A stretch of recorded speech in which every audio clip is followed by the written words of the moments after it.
This episode is brought to you by Progressive Insurance. Do you ever think about switching insurance companies to see if you could save some cash?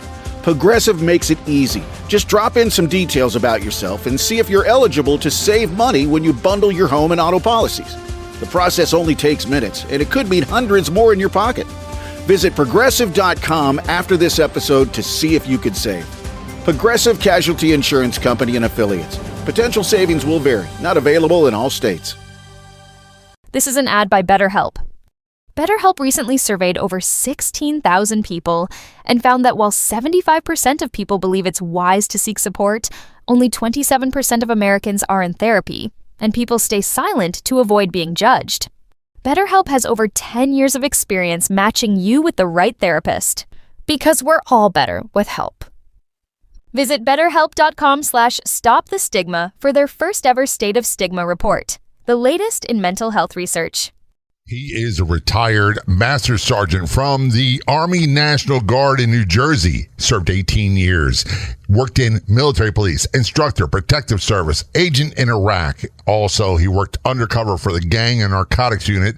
His appointment, coupled with the stress of his job, led to severe high-functioning PTSD. He's now an ambassador for Canines for Warriors, and he's coming up on the Law Enforcement Today show. Welcome to the Law Enforcement Today radio show. I'm your host. My name's John J. Wiley. In addition to being a radio broadcaster, I'm a retired police sergeant. For the latest news articles and much more, check out our website, letradioshow.com. In the Law Enforcement Today show, we'll be joined by special guests. We'll be talking about their experiences and issues affecting law enforcement officers, first responders, their families, their community, and victims of horrendous crimes. Be sure to like us on Facebook. Our page is Law Enforcement Today Radio Show. Check out the daily articles on our website, letradioshow.com. And while you're there, download our free app. The place to be online is our Facebook page. Do a search on Facebook for Law Enforcement Today Radio Show. You'll get access to unique news articles, editorials, and so much more. That's Law Enforcement Today Radio Show on Facebook. Contacting us from New Jersey, we have David Crenshaw on the phone. David is a retired Master Sergeant with the Army National Guard. He's from New Jersey. He served 18 years in various roles in military, police, instructor, protective service agent in Iraq. He worked undercover for the gang and narcotics unit in the United States. His stress level and trauma led to severe high-functioning PTSD. And before we go any further, David, thanks for your service. And secondly, thanks for being a guest on Law Enforcement Today show. Thank you, John. It's my pleasure. It's good to have you here. And one of the things I like about your story, we have talked a little bit before this interview, is David is a good example of there's light at the end of the tunnel. The things get really bad, but people can still have a high-functioning, high-quality life. Was that how you describe what how you're living today? Absolutely. Obviously, on paper, I'm diagnosed with PTSD. For those who don't know me or never had the chance to hear my story, it'd be hard-pressed for them to know that I have PTSD or suffer from it unless they saw my service dogs. That's one of the things I love to hear because, and without going into my story, people that look at me would have no idea of how really bad things got, why they got that way. All they know is I'm stable, I got a good life, I have a happy life, and I'm a happy, productive member of society that can be trusted all the time. And that's the big important thing right there, right? I think we all want to be happy. We all want to be able to contribute to society. Yeah, well, 100%. Before we get into your story about the PTSD, I want to lay a little background. You were with the Army National Guard for 18 years. You had combat deployments. You had stateside deployments. And you also worked undercover for the gang and narcotics unit. A lot of people believe of cause and effect. They think of one single incident that came along that was the straw that broke the camel's back, or there was one traumatic incident that all of a sudden was life-changing. And for many of us, it was one incident or two incidents that pushed us over the edge, but it was accumulation of everything. How would you describe the trauma and stress you went through? Exactly like you said, cumulative. I'm diagnosed with complex PTSD. It really encapsulates all the traumas that I had sustained, and from my onset of doing emergency service in the volunteer side of the house, starting at a young age of 16, moving on into joining the military at 17 in high school still, going off to a combat deployment. You got your traumas that you witnessed there. Then you come home. At that point I became a fireman, dealing with my natural traumas that incur in that, and then moving over to the police world. And then naturally, we could, most people obviously on the show know about most of the traumas that police officers sustain, from just responding to scenes, family incidents, and a big important part of this too that we often overlook or forget are our own social traumas, from our own families. And, when you put all that together, it makes a nice little blender of a mess. That's a nice way of putting it. Yeah, a nice there's no other way. Of a mess. And you really signed up for 3 heavy doses of this. Yes.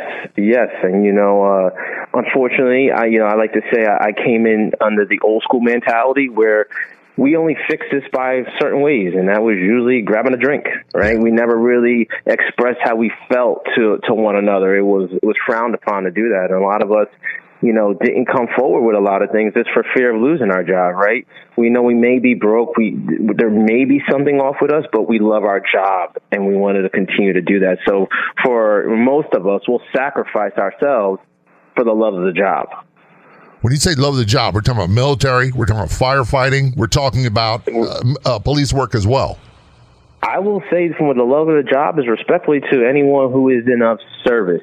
Yeah. If you're of service to as a fireman, as a police officer, as a service member, or a first responder, you love that job. These, most people who join this are because they love to give. They want to be there to protect and help people. And, that's just something that, fortunately, very few of us are offered that opportunity and really able to seek it out. And, again, it's no surprise that many of us will sacrifice ourselves and put ourselves through a lot just to continue to pursue the love of what we have. I was talking with a gentleman last night, and I said, one of my things I'm grateful for is that I survived police work. I was scathed.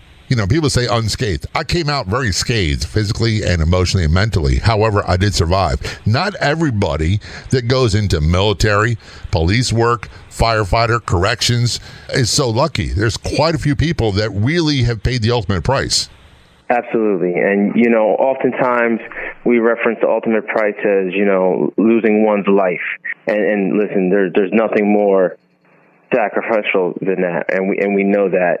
One of the big things that with that, we forget, like you just said, those invisible scars, right? Because they don't see it, and maybe we don't see it or want to acknowledge it. It now goes a long while before it'll ever get addressed. Usually in these moments, there's something that happens that other people are now able to see and go, okay, hey, there is something wrong there potentially. I got to ask this question, and people pose it to me all the time. You knew what you signed up for. So it's almost as if you volunteered for this. Did you have any real idea how bad it could get? Let's break it down in layman's terms.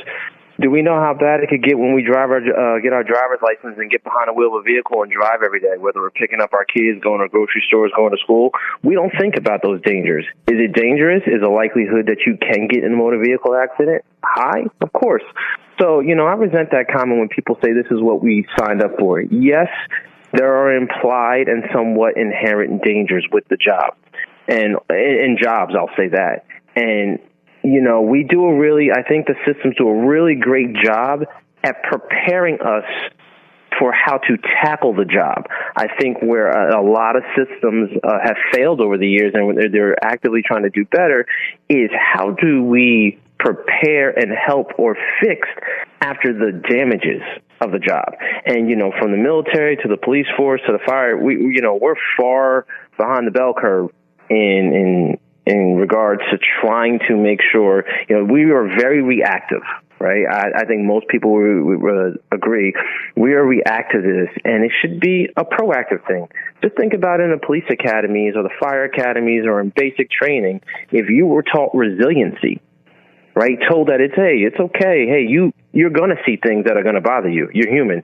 You're not Superman. You're not going to be absolved from this. It may not happen to you in that very moment of a traumatic event, but later on down the line, we see and we know as history of wars and traumas sustained by police officers and first responders, somewhat years after they retire. And so knowing this, we're armed with this, we have to be a little bit more proactive, I think. Yeah. And really address these. I used to think this was a uniquely American problem until I started talking to other first responders, other military, and other countries, and found out they're dealing with it too. And they're talking about the same things that you talked about. We are talking with David Crenshaw. He is ambassador for Canines for Warriors. We're going to talk about more of what he sustained, leading to his complex PTSD as a Master Sergeant with the Army National Guard and also as a firefighter and working in law enforcement. This is Law Enforcement Today Show. Don't go anywhere. We'll be right back.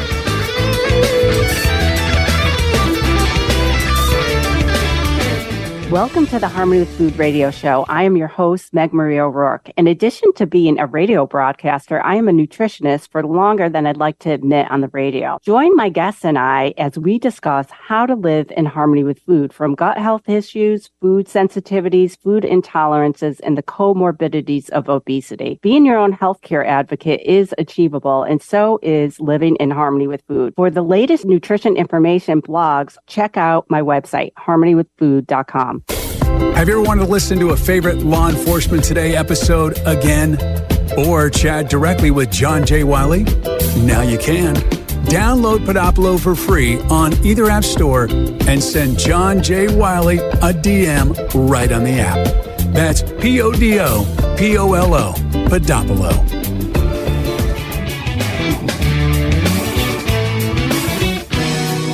Return conversation on Law Enforcement Today's show with David Crenshaw.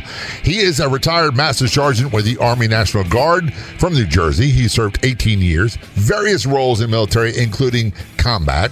He also worked undercover for the Gang and Narcotics Unit in law enforcement, did firefighting, was diagnosed with complex PTSD, which we'll talk about in a moment. He's also an ambassador for Canines for Warriors. Get more details about them, caninesforwarriors.org. David, we talked earlier about no one signs up for this. We think we have an idea what to expect. And people tried their best with me to tell me what to expect. And also things you can do to try to minimize the effects of trauma. They said, and it sounded goofy at the time, hey, if you're a Boy Scout leader, stay a Boy Scout leader. Get involved with a church. Don't stray from your marriage. Don't look for any kind of outside fixes. But the only thing we had really was alcohol, because the attitude was, suck it up, Buttercup. You're the police. You got a job to do. Absolutely. And, joining these multiple services in the early 2000s, that was still predominantly what we did. Obviously, again, I started sustaining some traumas early on, even before my combat deployment, doing emergency services, and just things that most people would never even know of. And, and not to be graphic, but it's reality, right? How many people have had to retrieve, a fetus? Right. Stuff like that sticks with you, especially before you're even a grown adult. Then you join the military, and believe me, the military is great, and I still support it. And then you go off to combat, and then there's things that happen in combat. And one of the biggest things that happened to me in combat, believe it or not, I was exposed to bombs and rockets, like a good majority of the people over there. And I often say that, hey, that wasn't really what got me. What got me was the survivor's guilt. When there's situations that I felt that I could have remedied or augmented to help these other service members from perishing, and you couldn't, that's the stuff that sticks with you. Yeah. That's that survivor's guilt. Now, it's a double-edged sword, because you come home and now you're armed with almost how to sustain traumas, right? How to deal with it. Maybe not the most healthiest way, but you're not a novice to it. So now entering the police world, it was kind of second nature at this point. And I think one of the big things that happened to me coming home, I came home in early November, right before Thanksgiving, and I want to say within a week or two, I was scraping 4 bodies off of a roadway of children, all under the age of 18. And, when you come home as an American serving war, the last thing you expect to see is that you'd be doing something like that, right? Because you're coming home to a safe place, so to speak, America. And, not only once, but then that happened even twice, being a passerby at the time as a fireman, being a passerby and seeing a horrific motor vehicle accident and myself pulling out 4 deceased young adolescent, young adult males. And, and when you're lining these bodies up on the curbside to remove them from the car that's in a dangerous situation, again, you start going, this is not normal. This is the stuff you expect to see and keep over in Iraq. And then, you go on, and unfortunately, I don't want to say, this is obviously indicative of all, but I would say that most of the servicemen that come home, we always look for something that is still of service that is greater than us, right? When you go to represent your country overseas to fight for freedom and ensure this country's safety, there's no greater privilege to have. And so to come home and find something that mirrors that, that's really most of the time why service members and women pursue jobs of service, of public service, being i.e. firemen and police. Sometimes with those that have suffered from trauma, I think we go and we have to find jobs that meet that same type of adrenaline. Oh, yeah. Oh, right? My goodness. You kidding me? Because it was such an adrenaline dump at times that I tell people I must have gotten used to or addicted to being shot at, because I did it quite often. But when I retired, when the career was over, suddenly, because of injury, it was nothing. It was like boredom. It was depression. That silence. It's, it's the transition. I think that's the big key word, the buzzword we like to use nowadays, transition. And that's the one thing we really, really need to work on, especially for those who were not ready to transition out, such as yourself, such as me, being medically retired. That's hard. That's like telling a professional athlete that they suffered a career-ending injury. That's a lot to take in. And when that's all you've done and that's all you thought your life was going to be, and you had it all mapped out. I don't know about you, David. I had it all mapped out. This is what I was going to do. This is my career path for promotion. And when it was all over, it's like someone pulled the rug out from under me. I didn't know who I was or what I wanted to do with the rest of my life. And I was 33. So uniquely, I was 33, 34. And I would tell you that, there was a moment that I had. And the light bulb kind of went off, and I go, something's not right, and I'm feeling tired. I'm feeling beat and worn down. And this was right after I had went into the undercover, the phase. And, I had already done it for, a TDY assignment a couple years earlier, loved it, was good at it, came back, worked in a prosecutor's office, did that for some time. Unfortunately, what went down at that point, which really had a big change in my life, and I like to call it my downward spiral, is simultaneously my mother was diagnosed with stage 4 cancer. So, we're prepared to handle all these things with strangers, right? Because we don't ever expect that we're going to get hurt, right? We all have this invincible, I think, nature of feeling. But then when it comes close to a loved one, right, and ultimately my mother passed as I was her hospice caretaker, again, my emotional regulations of constantly chasing that high of the adrenaline rush and the dumps and the rushes and the dumps, you're not prepared to handle those feelings appropriately. And so when that happened, it really leaves you in a dark, lost space that not even drinking can fix. Right. And you really have to look yourself in the mirror and go, hey, what's going on, man? You have to speak up. And, I give myself credit that I attempted to speak up, but I didn't truly speak up, right? And what I mean by that is I asked to be transferred out. Transfers got denied.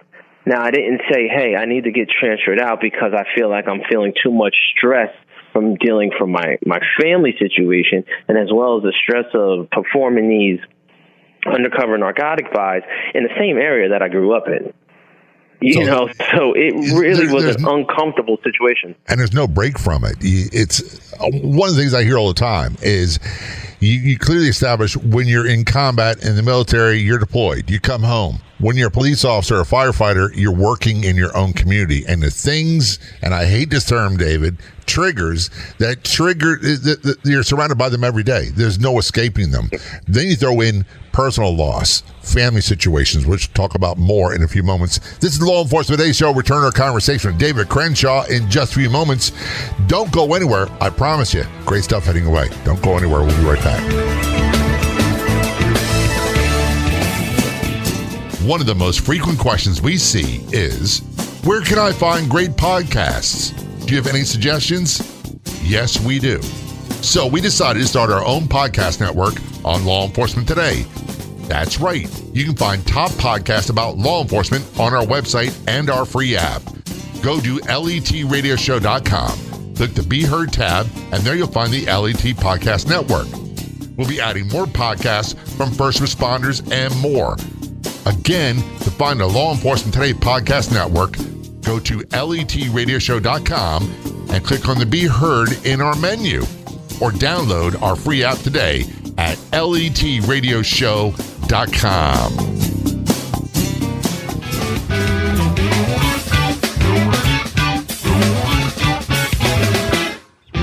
Return our conversation with David Crenshaw on the Law Enforcement Today Show. David is a retired Master Sergeant with the Army National Guard, did 18 years in various roles. He also worked undercover for the Gang and Narcotics Unit in the prosecutor's office in New Jersey, and he was a firefighter, and he was eventually diagnosed with complex PTSD. He's an ambassador for Canines for Warriors. caninesforwarriors.org is their website. We'll talk about the wonderful things they do in a few moments. David, one of the things that people don't understand, I think we've gotten better about portraying what happens to our combat military veterans. There's a whole lot more that could be done, but we've gotten much better as a society. I'd say that was courtesy of Vietnam. What we don't seem to really do well with is the same thing when it comes to our first responders, our law enforcement, our firefighters, our corrections officers, our dispatchers. We seem to be dropping the ball. And one of the things, and I blame Hollywood for this, working undercover, and I worked plainclothes narcotics for years. I was not an undercover agent. I didn't do buys. I was horrible at that. I was good at everything else, surveillance, everything else. But the amount of nerves and stress and preparation it takes to be an undercover agent and to be in bad situations, I still don't think people understand. Yeah, and you know what, I would tend to agree. And, Hollywood does sensationalize this, no matter what movie you watch that has a undercover component to it, everyone thinks it's good. What people don't understand is the reality of it, right? Literally, you're hijacking your own body when you do these things. And for me, I always like to say that this was turning my moral compass upside down, because you have to portray somebody that you truly are not, right, to gain someone's trust. Now, oftentimes, we're not meeting in a bread and, having some bread bowls or anything like that. Usually you're finding yourself in precarious situations and places that are very uncomfortable. For me, there's places where I would enter a building, enter a room, locked door behind me, and there's no communication to the outside world. And it just be me and a group of gentlemen in there. And the only thing that I have to get myself out of there are my words. Yeah. And, when in a situation when you're outnumbered, outgunned, it's scary. Maybe back then I wouldn't have said I was scared, but, nowadays, yeah, it's scary. You truly hijack your nervous system, and you're trying to do everything in your power to hold it together just to get out alive, right? Because that's the whole purpose of this. Yes, you want to gain the evidence and the intelligence you need for these operations, but it is to get out alive. And, sometimes I think we often looked at the subjects of these investigations as, we've done this for years, nothing can happen. And I think, more as we go into the future, we've seen some undercover operations go bad. I'll tell you that I took it with me when I started about the detectives that passed away in New York that were murdered during gun buys. And, I actually think they were military trained as well. And when you hear and see situations like that, to sit here and think that can't happen to you, it's scary. And I just actually talked about this story last night with someone. I did a buy one day, and I literally thought that was it. The vehicle circled me. They cut off every angle of surveillance. It was already a bad area where people couldn't get in anyway because of the demographics. And I came back, and that was probably my first time being open and real with my lieutenant. And I said, LT, I was scared. I thought that was it. Yeah. And to hear him say to me, I was scared. I thought that was it too. Really put it into perspective at that point, like, this is bad. But what it really does to you is, I always like to equate it to a light switch, right? You come home, you turn on a light switch, your life is full of light, everything's good, you're being the husband, the father, the family man, whatever it is you may be. And then you walk out of that house and you turn that light switch off. And you're that bad guy, you're that alter ego, you're that tool or means to an end of an investigation of sorts. And you can only turn that light switch on and off but so many times before it's going to get stuck in one of those positions. Now, most of us, we hope you get stuck into, the light switch on. It means it's good. You got out, you moved on, did something different. For me, unfortunately, it got stuck in the down position, and it was dark. And when you're in that darkness, you really feel alone, and you don't see that light. One of the things that we did, we had various coping skills. And as I look back now, David, many of them were unhealthy and counterproductive. But there's certain things we did to try to counteract the adrenaline rush. And I appreciate you talking about that undercover situation. But one of the ones I equated to is I had this psychological thing I did with the soft body armor.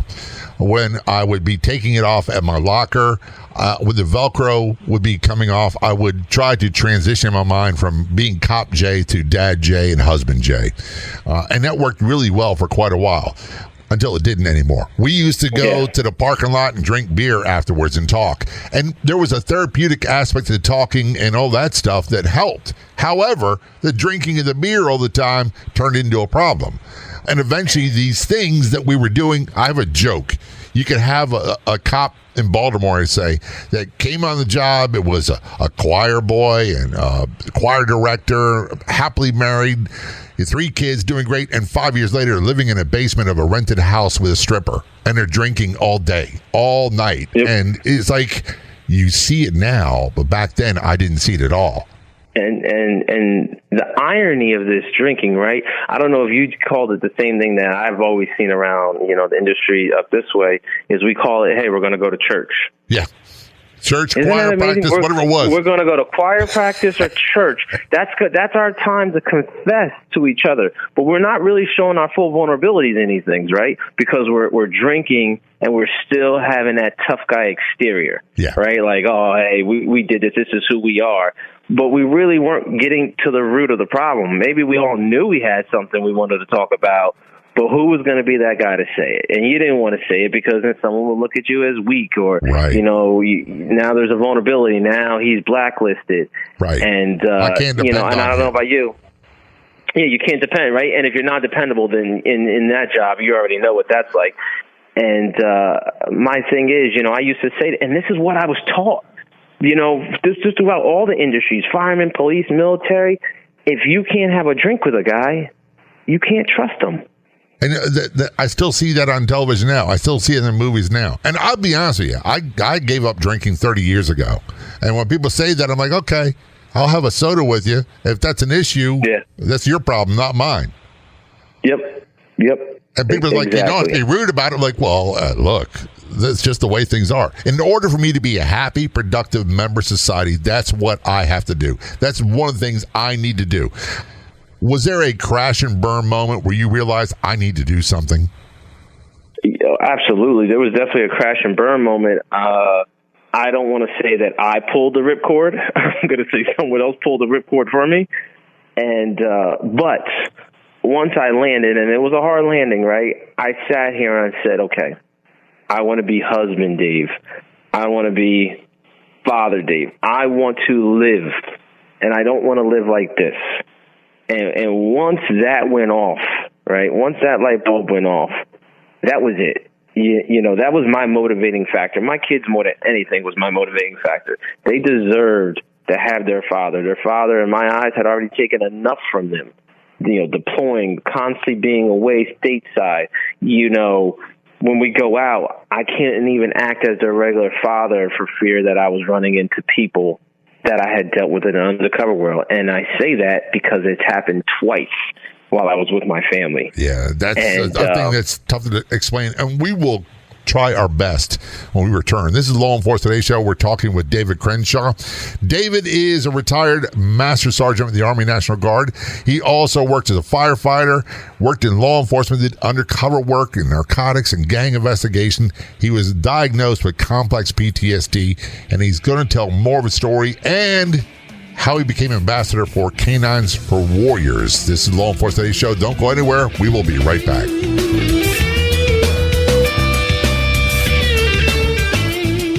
Has this ever happened to you? You sign up for a free email newsletter, and within hours, you're receiving tons of spam.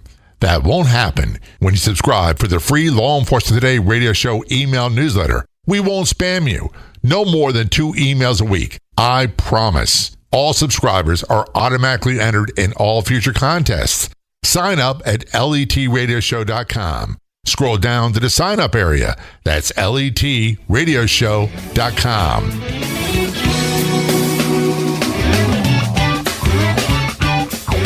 This is Law Enforcement Today Show. Return our conversation with David Crenshaw. He is a retired Army National Guard Master Sergeant with combat deployments. He worked as a firefighter. He also worked undercover in law enforcement for gang and narcotics units in the state of New Jersey. He was diagnosed with complex PTSD, which we'll get to in a moment. And he's also an ambassador for Canines for Warriors. Their website's caninesforwarriors.org. Before in the break, David, you talk about someone helped you along the way. And I tell people all the time, if it wasn't for my first wife, I don't think I'd be alive today. And I'm not underestimating or downplaying or over dramatizing that. She was a big force in me getting happier and healthier. I would love to tell you that life was all full of roses and happily ever after, but that's not the way it worked out for us. But I have a great life now. I'm happily married. I've got a great wife. I've got my dog. I've got the radio show. I've got no complaints whatsoever. That's awesome. It really is amazing. And it's a testament, right, to the battle that you went through and where you came out on the other side. And, that shows others that there's light. And the same happened true for me.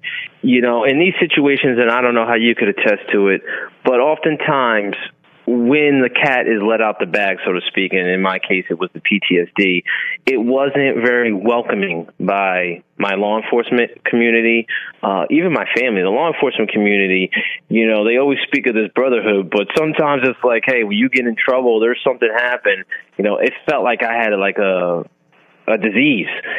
People just left in droves, and you're like, wait a minute, what did I do wrong? At no fault of because of the service of multiple agencies, unfortunately, I'm succumbed and have been diagnosed with PTSD. Right. I had that side. And then the family side, they couldn't believe it. No way, you've done this. That's the doctors throwing a label at you. So the support on both sides of the house was really rocking and shaky. The military, believe it or not, and obviously, because we've already at this point, had 15 years under our belt of dealing with service members coming home and the early onsets of PTSD happening. So they really did support. Now, and I went through a lot of conventional modalities. I went through the VA. I did the prescription pills. I had some critical incident debriefing counselors, which one was amazing. I think she was the precipice that truly put me on track.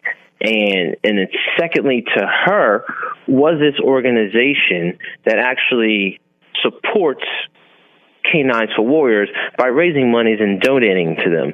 Now, you talk about destiny or whatever you believe in. That family of that organization is a grassroots organization whose son had passed away and died in Iraq. The oddity of it is he died 6 days after I had actually came home from Iraq. Fast forward a couple, 2-3 months, I end up meeting this service member's brother because he becomes my company commander in my new unit. We later on go to become best friends. And when I sat here, and I like to call it my fall from grace because I was living a very graceful, beautiful life. When I had my fall from grace, it was his family and him who shouldered a lot of it and suggested that I went to canines. Now, I'm not knocking the VA and the way they treat PTSD. Everyone has not everything works for everyone. But for me, I didn't like what the medicine was doing, right? It was taking the anxiety away, but it was replacing it with numbness. So you had no feelings. You were a zombie. And that wasn't conducive to being a great father or a husband for that matter.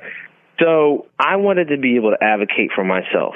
And doing so, I think there's such huge benefits to that. One, you truly are caring about yourself and where you want to be in life. Knowing, all these self-helps and all these books and classes and counselors you go to can tell you where you should be, and they may give you some things. But we all know in this line of work, it's hard for us to believe those that haven't walked a mile in our shoes, right? Because most of us who've ever set foot in a counselor's office, well, you don't know what I've gone through. You've never had this happen to you. So that trust factor, it takes a long time to reach that. So if you can advocate for yourself, is what I did. I said, okay, hey, I haven't had a dog since I was a kid. I do remember it bringing me happiness and peace. And at this point, I was willing to do anything and everything to give my kids their father back. That was your motivation, your children. Absolutely. I have to insert in there, I was ignorant to suicide, right? I say that there was a point in time in my life where I looked at those who committed suicide as selfish and just cowards. And then after going through what I went through, I could say I was never suicidal, but I was to the point where I was fine with never waking up. Yeah.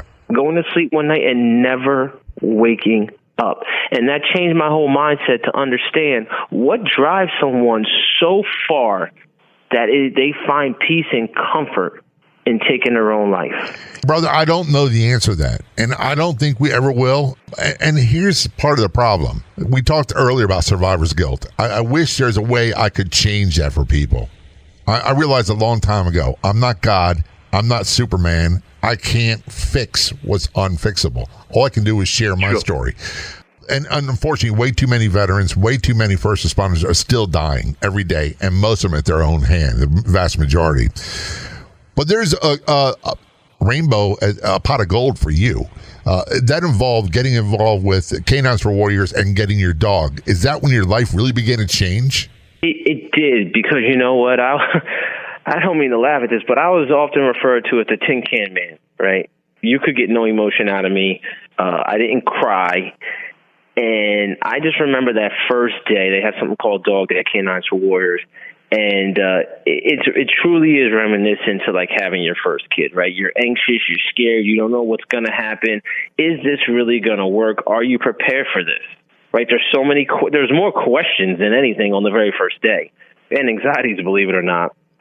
And then when you see this dog, dogs just have this natural, innate feeling just to make us as humans feel great. There's a reason they call them man's best friend. And, you bring this dog out, and my dog, Doc, he was a little over a year old, and he just jumps up in my lap, and he is looking all over me. And there's a picture, and you see it, and it's like my eyes welled up. And it was like such a release. Like I call it a soul cleansing, right? And it was just such a soul cleansing, and you're like, oh my goodness, I could be vulnerable. I can be me. I don't have to worry about stigma. I don't have to worry about being judged. It doesn't matter, because this guy right here, he's going to love me for me. That's right. You also don't have to worry about the stereotypes of what I should be like. I got to the point that, and my dog helps me with this, I don't have a service dog like you. I got to the point where I had to learn to open my arms and accept me, the totality of me, the good, the bad, the ugly. all is what part of what's got me where I'm at today. And I sense that's kind of what happened with you and what you're doing now. Yeah, I mean, honestly, could we recognize success without failure? No.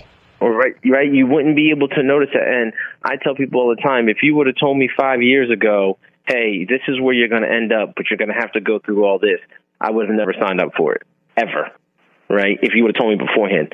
Now knowing where I'm at, I can honestly say that of all the jobs I've done in my life, this is the most purposeful, the most meaningful.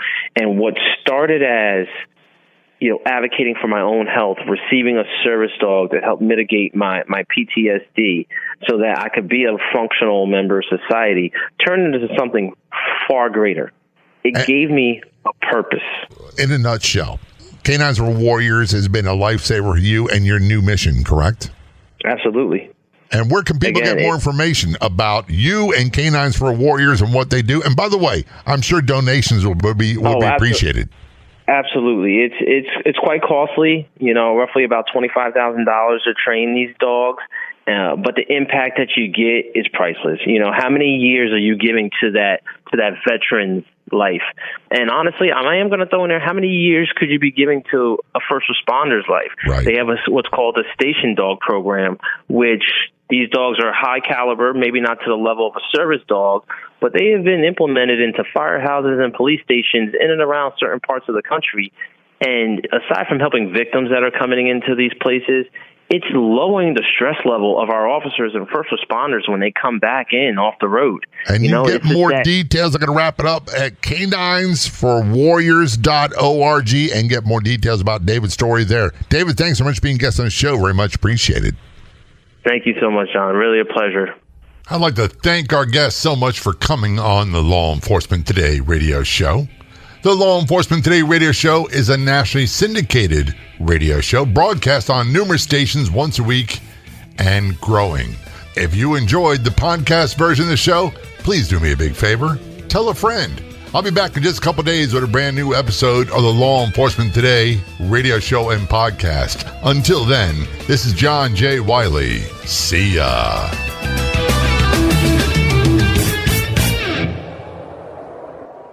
This is an ad by BetterHelp. BetterHelp recently surveyed over 16,000 people and found that while 75% of people believe it's wise to seek support, only 27% of Americans are in therapy, and people stay silent to avoid being judged. BetterHelp has over 10 years of experience matching you with the right therapist, because we're all better with help. Visit BetterHelp.com/stopthestigma for their first ever State of Stigma report, the latest in mental health research.